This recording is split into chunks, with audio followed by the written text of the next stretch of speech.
Magandang araw po, welcome po sa aking channel, Love9 TV. Patalasasan po, meron po ba kayong mga properties na napapabayaan or non-performing assets? Plan nyo ibenta, pero wala kayong oras sa pagbenta nito. Kung ito'y pagkakatiwala nyo po sa amin, tawag lang po kayo sa aking numero, usap po tayo, gawin ko po ng video for free. Yes, libre po, wala po kayong babayaran. Tutulungan pa namin kayong mabenta ang inyong property. Kami na po bala sa marketing, sa boosting or paid ads. Even sa tripping, hindi na po kayo mapapagod sa pag-entertain ng mga buyers. Kami na po bala sa lahat. Tawag lang po kayo. Nandito po tayo ngayon sa isang exclusive subdivision dito sa Tagaytay, kung saan kumpleto din po ang mga amenities gaya ng basketball court, tennis court, parks and playgrounds, swimming pool, at meron pong 24 hours security. Ito pong bagong video presentation natin ay isang brand new 3-story house and lot na fully furnished. May lot area po ito na 248 square meters at may floor area na 180 square meters.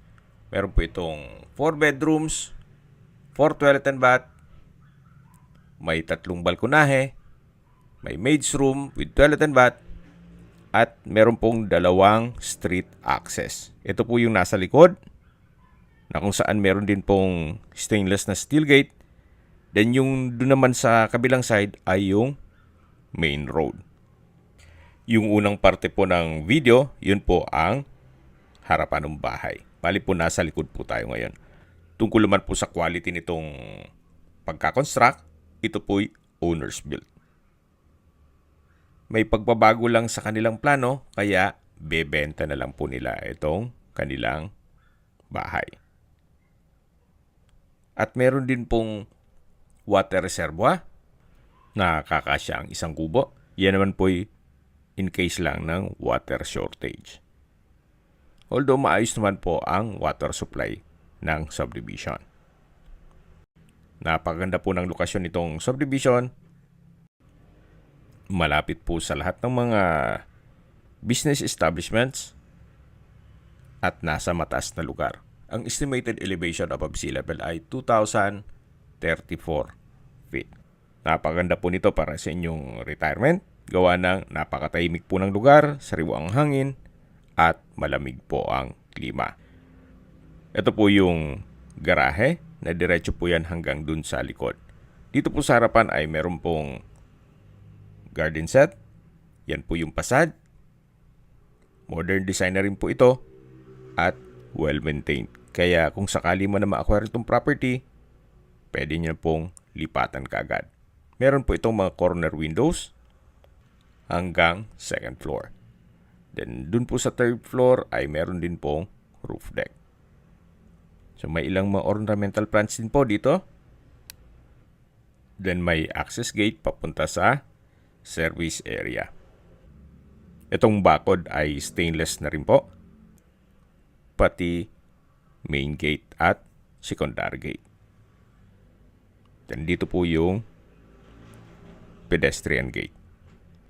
Ito po yung tinutukoy ko kanina na garahe at driveway.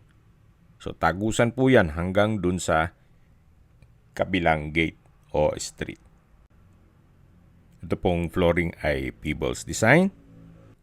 Ito pong concrete walls ay meron ding disenyo. Then dito po sa garahe ay may polycarbonate na roofing. So ito po yung main door, kung saan ito'y naka-double solid wood door. Samahan niyo po ako, pasok po tayo. Welcome po dito sa bahay ni na Madam. Ito po yung living area. Malaking bagay po yung mga glass walls and windows. Nakakapaaliwalas po siya. Then napaganda po ng light fixtures dito sa ceiling. Then premium tiles ang ginamit dito sa flooring. Lahat pong kagamitan na makikita nyo ay kasama po yan. Then dito naman po ay may painting at may maliit na kwarto dito na may wooden shelves para sa mga pampaswerte at yung CCTV monitor. So mula po dito sa living area o salas. Matatanaw natin yung hagdan. Then yung corner windows. Ito po yung main door. Bago po tayo umakyat dyan, check po muna natin dito sa may access door papunta sa service area. Then may aluminum screen door na rin po siya. So yan po yung ornamental plants kanina na pinakita ko. Mapapansin nyo po dito sa service area, pati po itong concrete walls ay naka-tile flooring at meron pong polycarbonate na bubong. So yan po ulit yung living area. At matatanaw naman natin yung dining area. At meron pong customized glass window. Ito pong wooden dining set na may glass top ay kasama po yan. Napaganda din po nitong light fixtures. At mula po dito sa dining area, meron pong wooden frame na sliding glass door na enclosure po yan sa dining at kitchen. Ito naman po yung formal kitchen. Ito pong refrigerator ay kasama po yan. Meron pong pull-out shelves or organizer pantry basket na may glass door at wall-mounted kitchen cabinet. Dito naman po yung range hood and gas range na may built-in oven. May owning type kitchen windows, then double stainless sink with faucet. May wall-mounted kitchen cabinet at drawers. Then naka-wooden design din po itong ceiling at may pin lamps. Meron pong access door dito na solid wood door. Papunta naman ito sa garahe. So hanggang dito po mapapansin nyo, hindi siya talaga tinipid. Napakaayos, naka-stainless gate. Then itong concrete walls, may disenyo. Then meron pang tempered glass. Then polycarbonate din po yung bubong. So kung built-in cell po sila, malamang hindi po sila papagawa ng ganun. Kasi additional costing pa yan eh. Gaya na nasabi ko, may pagbabago lang sa kanilang plano kaya bebenta na lang ito. So kung meron man po kayong PWD or senior citizen sa pamilya, ito naman po yung kwarto para sa kanila. Naka-solid wood door, sa spasyo, malaki. Then meron pong glass windows, may wooden bed frame and buttress, at bedside table na may drawer. Meron na rin pong brand new na split type aircon at light fixtures. Ito naman po yung wardrobe. Then napaganda po ng disenyo ng ceiling, wooden design with pin lamps, at dito naman po yung toilet and bath na naka-solid wood door. Pero po itong bathroom countertop, hand wash basin with stainless faucet, bathroom cabinet, naka-tile bathroom wall from floor to ceiling, meron pong bathroom window with blinds, a water closet with bidet, at shower enclosure. May towel holder, dalawa po yan, then 2-layer na bathroom shelf, at may hot shower set. So ito po yung toilet and bath dito sa first bedroom.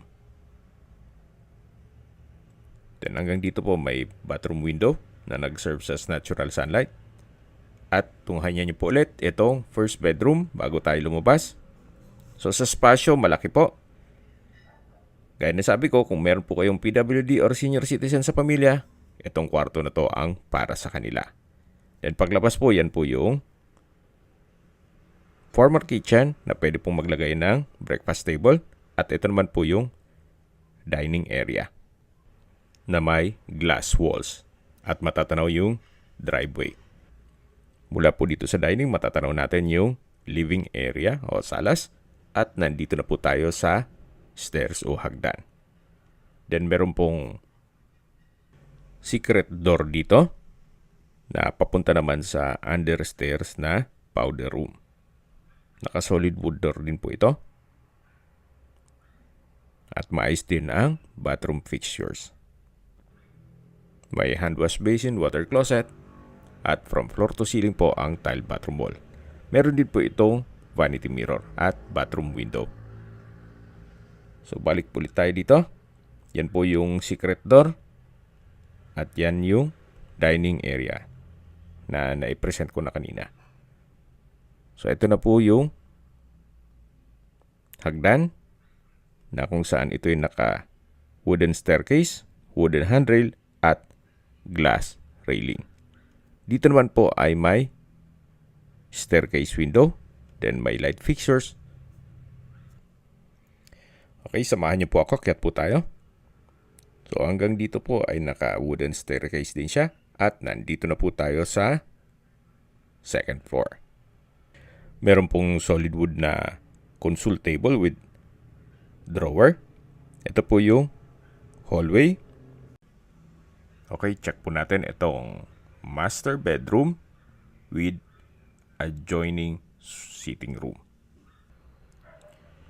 May customized glass windows, drawer and dresser with vanity mirror, split type aircon, light fixtures, wooden design ng ceiling with pin lamps, then ceiling cove design, at meron pong access door na made of wooden frame and glass papunta dito sa may balkonahe.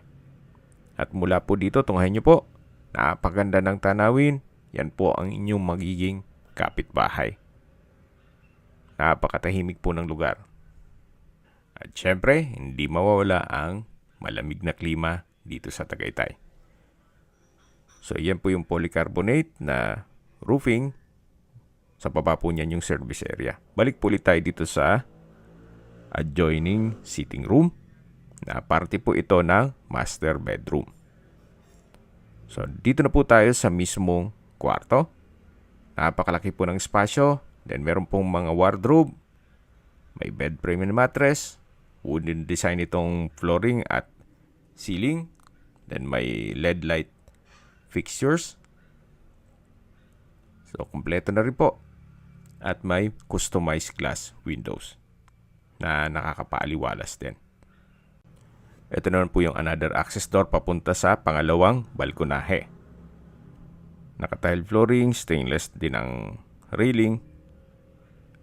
At mula naman dito yung kabilang side ng property o bahay. Yan po yung customized glass windows, then wardrobe. Ito yung bed frame with mattress. At check na natin itong toilet and bath na naka-solid wood door din po ito. So may bathroom countertop, hand wash basin, vanity mirror, bathroom cabinet, stainless faucet, then bathroom window with blinds, water closet with bidet. From floor to ceiling po ang tile bathroom wall. At ito po yung shower enclosure na may stainless towel rack, then hot shower set at overhead shower. So ito po ang toilet and bath ng master bedroom. At paglabas po natin dito, yung adjoining sitting room. Maganda ring tawagin natin itong master suite with adjoining room. Anyway, i-correct nyo na lang ako kung mali po o tama yan. So, lalabas na po tayo dito. At balik tayo dito sa may hallway. Then, yung hagdan, mamaya, akit tayo dyan. Ito naman po yung pangatlong kwarto na naka-solid wood door. Then, malaki ang espasyo. May wardrobe, may bed frame and mattress. Premium tiles ang ginamit sa flooring. May pin lamps. Then, split type aircon. May wardrobe at customized glass windows. Then, dito po sa dulo ay yung toilet and bath na naka-solid wood door. So, halos same setup lang to. Itong mga banyo nila. May bathroom countertop, bathroom cabinet, hand wash basin, then stainless faucet. At from floor to ceiling ang tile bathroom wall. May water closet with bidet. Then, bathroom window. Ito yung shower enclosure. May wall-mounted stainless towel rack. at hot shower set. So halos same design lang po nung ibang banyo na naikutan na natin. May inverter split type aircon na rin po. At meron din po itong access sa balkonahe na naka wooden frame glass door. So naka tiled flooring, then stainless din po ang railing. Yan po yung main road at marami na rin pong nakatira dito sa subdivision. Sa security, wala pong problema, gawa ng mahigpit po. Kaya safe na safe po kayo dito. So hanggang dito po ang balkonahe.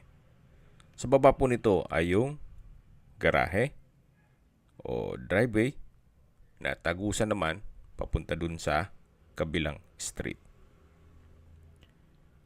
At yan po yung polycarbonate roofing dun sa garahe. So babalik po ulit tayo dito sa loob. Yan po yung access din dun sa kabilang kwarto. So balik po ulit dito sa pangatlong kwarto.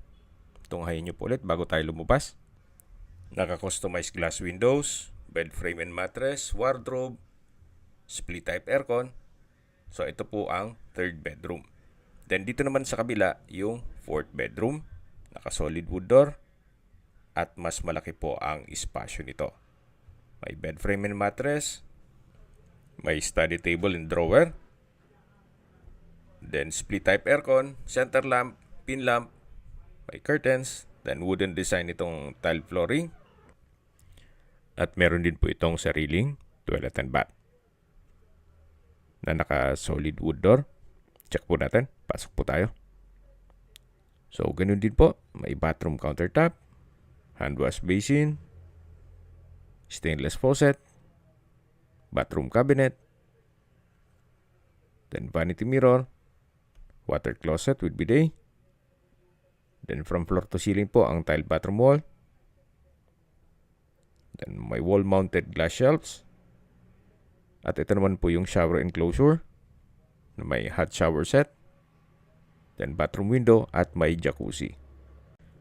So ito po yung toilet and bath ng fourth bedroom. So lalabas na po tayo at tunghayin niyo po ulit bago tayo lumabas. Pero meron po itong access door na same design nung isang pintuan dun sa kabilang kwarto. At bago tayo lumabas ay meron pong dalawang wardrobe. So combination po ito ng wooden frame and glass door. So yan po yung kabilang kwarto.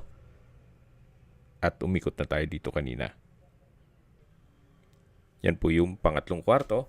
At babalik po tayo dito sa fourth bedroom o pang-apat na kwarto. Mas malaki po ito. Then may mga customized glass windows. At kompleto na rin po. So lalabas po tayo dito. Yan yung pangalang kwarto, naikutan natin yan. Sa dulo yung master bedroom. Then, dito naman po yung hagdan o stairs. Ganun din po, naka-wooden staircase, wooden handrail, at glass railing. Meron din pong staircase window na nag-serve as natural sunlight. So, nandito na po tayo sa third floor. May mga customized glass windows din po. Maganda rin po itong gawing family room, entertainment room, or penthouse. Depende po sa magiging purpose nyo once na ma-acquire nitong property. Sa dulo po pwede pong lagyan ng divider para gawing kwarto. So meron din po itong access papunta dito sa roof deck na napakalaki po ng espasyo. Naka-tile flooring, then meron din pong stainless na handrail. Hanggang sa dulo po yan. Na pwede pong extend yung room kung gusto nyo pong mas malaki po ang espasyo. Lalagyan nyo lang ng bubong dito. So again, depende yan sa magiging purpose nyo.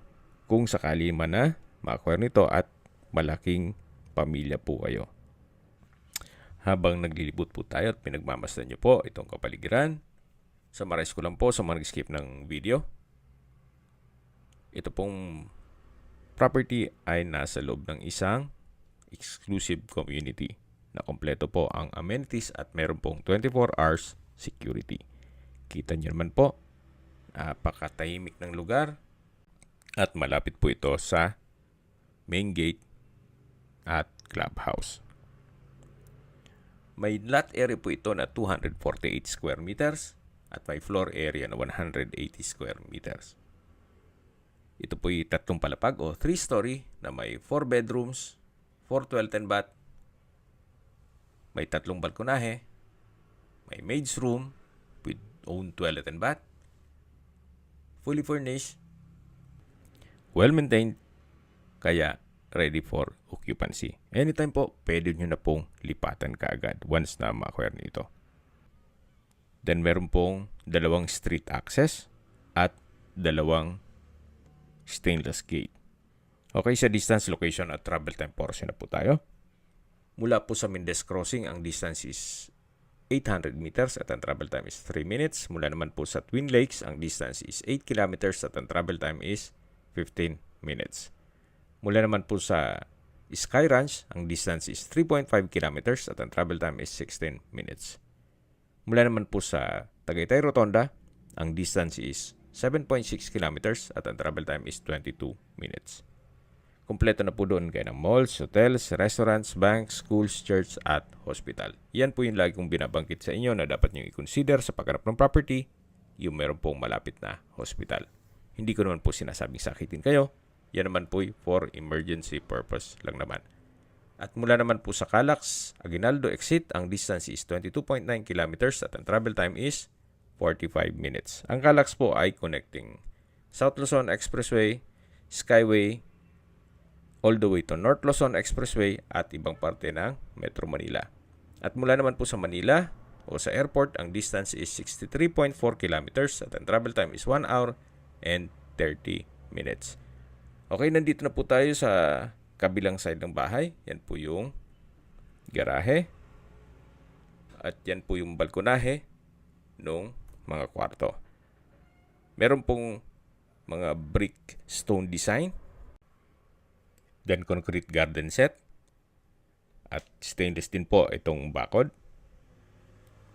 So yan po yung side ng kusina. At dito naman po ay may pathway. At yan po yung water reservoir. Just in case lang naman na magkaroon ng water shortage. Dito naman po ay may common toilet. Kung sakali man po na may bisita na pwedeng gumamit ng banyo. Okay, naikutan na po natin buong property. Pag-usapan na natin ang presyo nito. Binibenta po ito ni owner sa halagang 25 million pesos. Which is fair deal na rin. Maayos at quality ang pagkakonstruct at malaki po ang floor area. Hindi lang po doon, fully furnished at nasa loob ng isang exclusive community. Kaya po nang nasabi ko sa inyo kanina, ito po yung owner's built. Kaya hindi po tinipid. Kung may mga katanungan po kayo, tawag lang po kayo sa aking numero. At sa mga kababayan naman natin nasa ibang bansa, meron po akong Telegram. Sa mga iPhone user naman, may iMessage. Meron din pong Imo, Skype, Viber at WhatsApp. Same number lang po, 0917-316-3399. Sa mga nagtatanong naman po ng aming Facebook, meron po aming Facebook page na Nov9TV at Facebook Real Video. Meron din pong TikTok at Instagram. May ibang YouTube channel po kami na Nov9TV channel, Nov9TV Listings, Nov9TV On The Spot, at Nov9TV Updates.